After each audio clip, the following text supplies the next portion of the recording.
মই লকডাউন নমনাসকলক এটা কথা ক'ব বিচাৰিছোঁ আপোনালোক কেতিয়া সিৰিয়াছ হ'ব আপোনালোক সিৰিয়াছ হ'ব কেতিয়া মৃত্যুৰ পিছত সিৰিয়াছ হ'ব গোটেই গাঁও ধ্বংস হৈ যোৱাৰ পিছত সিৰিয়াছ হ'ব আপোনাৰ পৰিয়াল শেষ হৈ যোৱাৰ পিছত সিৰিয়াছ হ'ব নে কেতিয়া আপোনালোকে কিয় এনেকুৱা কৰিছে চৰকাৰে কিমানবাৰ আপোনালোকক কৈ আছে যে আপোনালোক ঘৰৰ ভিতৰৰ পৰা বাহিৰলৈ নোলাব এই বেমাৰটো ইমানেই মৰাত্মক জানেনে ইটালী দেশ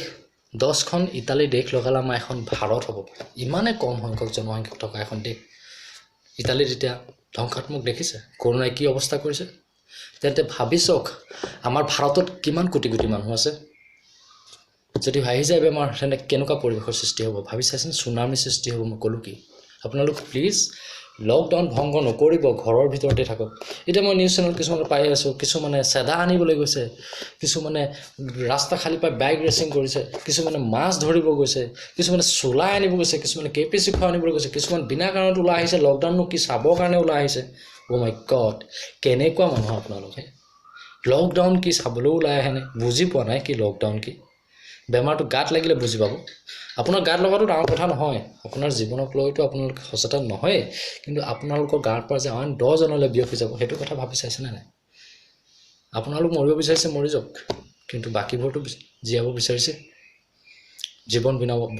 বচাব বিচাৰিছে আপোনালোক মৰি যাওক আপত্তি নাই আপোনালোকৰ নিজৰ জীৱনৰ প্ৰতি যেতিয়া আপোনালোকৰ দয়া মমতা নাই বাকী আনৰ জীৱনলৈ কি দয়া মমতা ৰাখিব হয় আপোনালোক সজাগ হ'ব কেতিয়া কি পইচা দিব লাগিব নেকি যে আমি 1000কে দিছোঁ আপোনালোক প্লিজ ঘৰৰ ভিতৰত থকা বাহিৰলৈ নোলাব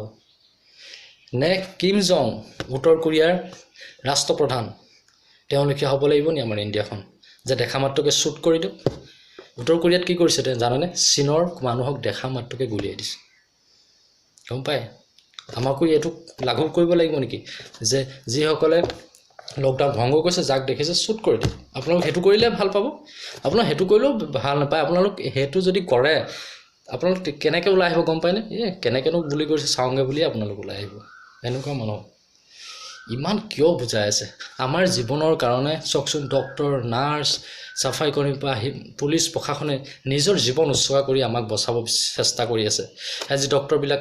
10-15 দিন ঘৰলৈ যোৱা নাই ৰোগী শুশ্ৰূষা কৰি আছে তেওঁলোকৰ জীৱন কেতিয়া তেওঁলোকৰ গাত কৰোনা বেমাৰ হৈ যাব পাৰে কোনে জানে আমাৰ কাৰণে কৰি আছে আমি কিয় বুজোৱা নাই আজি পুলিচ প্ৰশাসনৰ কোনোবা কৰ্মচাৰী ডিউটিত আছে ৰাতি ঘৰলৈ গৈছে এক্সট্ৰা ৰুমত ভাত খাইছে নিজৰ মাকৰ লগত লগ কৰিব পৰা নিজৰ ল'ৰা ছোৱালীক চাব পৰা নাই আঁতৰৰ পৰা চাইছে কিমান কষ্ট আমাৰ কাৰণে কৰিছে আপোনালোকে প্লিজ এবাৰ এই মগজটো ব্যৱহাৰ কৰি ভাবি চাব যে কি হৈ আছে পৃথিৱীখনত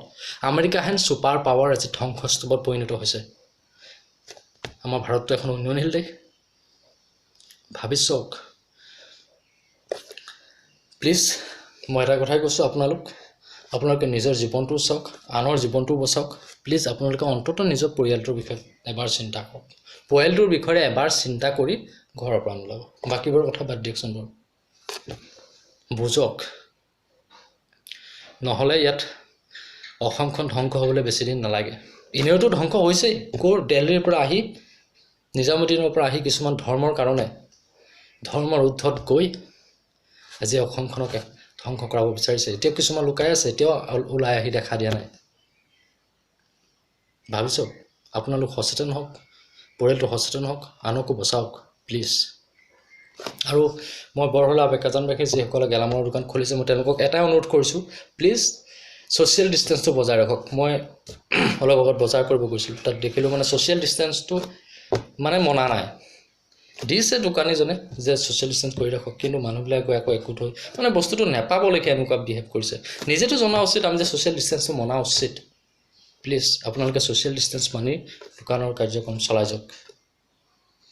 মই একে ক'লোঁ আৰু এবাৰ মই বিনম্ৰ অনুৰোধ কৰিছোঁ প্লিজ আপোনালোক ঘৰৰ ভিতৰত থাকক না চাদা আনিবলৈ যাব না শিখৰ আনিবলৈ যাব না চোলাই আনিবলৈ যাব এইবিলাকে আপোনাৰ জীৱন বচাব নোৱাৰে ধ্বংসহে কৰিব এতিয়া পুলিচৰ লাঠিৰ কোব খাইছে নহয় কেনেকুৱা লাগিছে চাদা আনিবলৈ যাওঁতে মাছ ধৰিবলৈ যাওঁতে ভাল লাগিছে চাগে টীকাকৰণ হৈ গৈছেতো ভাল লাগিব সেইবিলাক মাৰ খাই ভাল লাগিব আপোনালোকৰ প্লিজ ঘৰৰ ভিতৰত থাকক আনকো বচাওক ষ্টে হোম ষ্টে লাইফ